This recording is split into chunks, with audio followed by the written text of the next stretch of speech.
আজকে এখানে একটা কারণে প্রোগ্রাম করতে এসেছি, জেলা প্রশাসককে দেখাইলাম যে আপনার দরজা পর্যন্ত আসছে, ও বলছি নেই আপনার অফিস বন্ধ করে দেবে, এটি দেখানোর জন্য আসতে এখানে। কারণ জেলা প্রশাসকদের কাজ কি, এই কথাগুলো সবসময় আমি বলছি। একজন জেলা প্রশাসক হাইয়েস্ট রিপ্রেজেন্টেটিভ অফ গভর্নমেন্ট, সরকারের সর্বোচ্চ প্রতিনিধি, সামনে লেখা আছে ডিস্ট্রিক্ট ম্যাজিস্ট্রেট,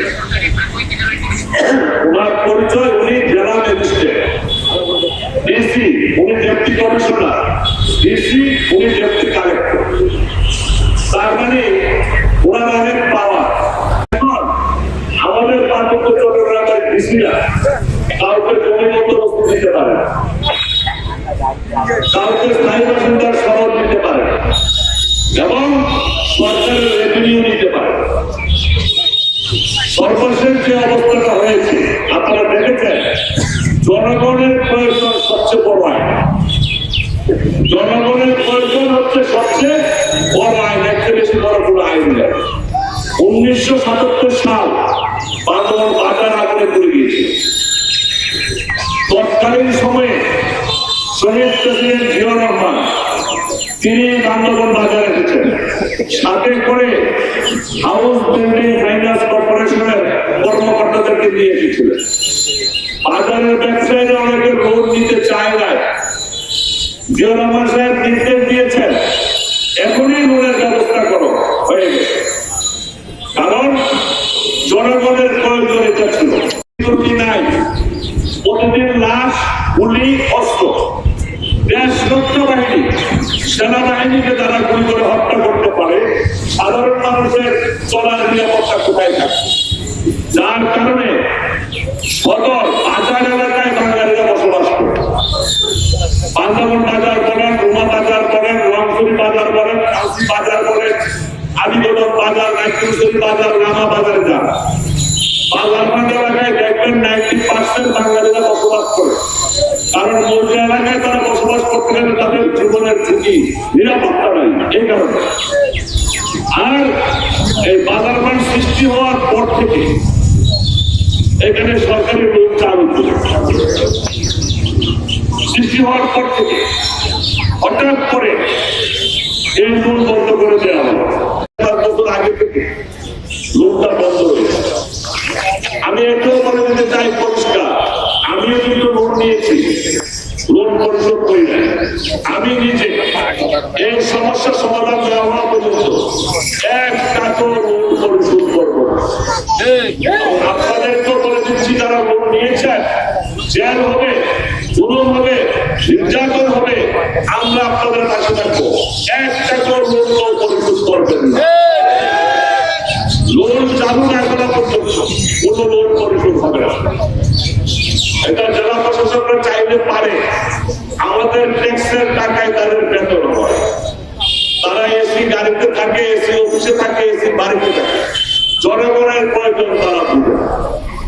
যার কারণে আজকে ব্যবসায়ীরা দোকানপাট ব্যবসা করতে পারছে না, ভবন নির্মাণ করতে পারছে না, তারা ব্যাংকের লোন পরিশোধ করতে পারছে না।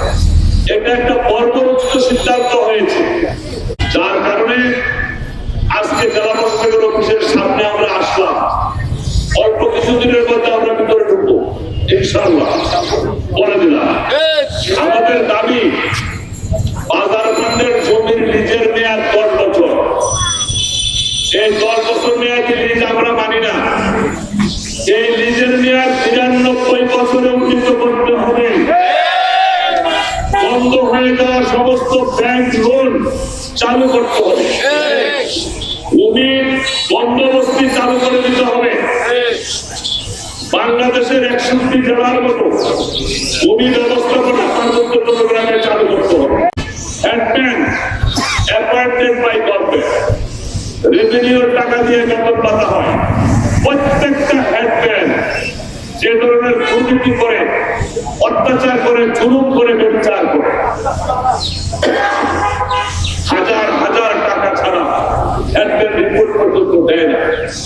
সুতরাং এই হেডম্যানদের বিরুদ্ধে ব্যবস্থা নিতে হবে।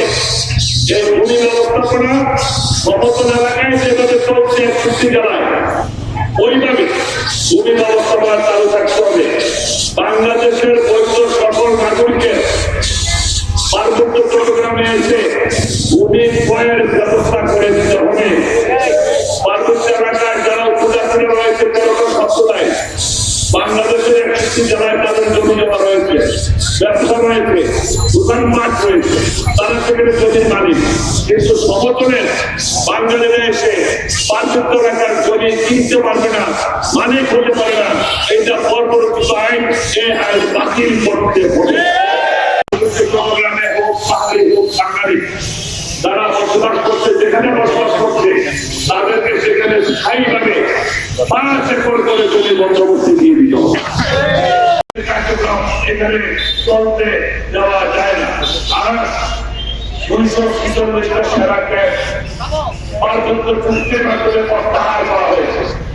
এই সেরা ক্যাম্পগুলো প্রত্যাহারের কারণে পার্বত্য এলাকায় জেএসএস, ইউপিডিএফ, কেএনএফ ইত্যাদি সশস্ত্র সন্ত্রাসীদের কার্যক্রম বেড়ে গেছে। প্রতিবেশীদের ভারতের মিজোরামে 7 থেকে 8,000 সশস্ত্র সন্ত্রাসী ট্রেনিং নিচ্ছে। সশস্ত্র সংগ্রামের মাধ্যমে পার্বত্য এলাকায় স্বাধীন রাষ্ট্র বানানো।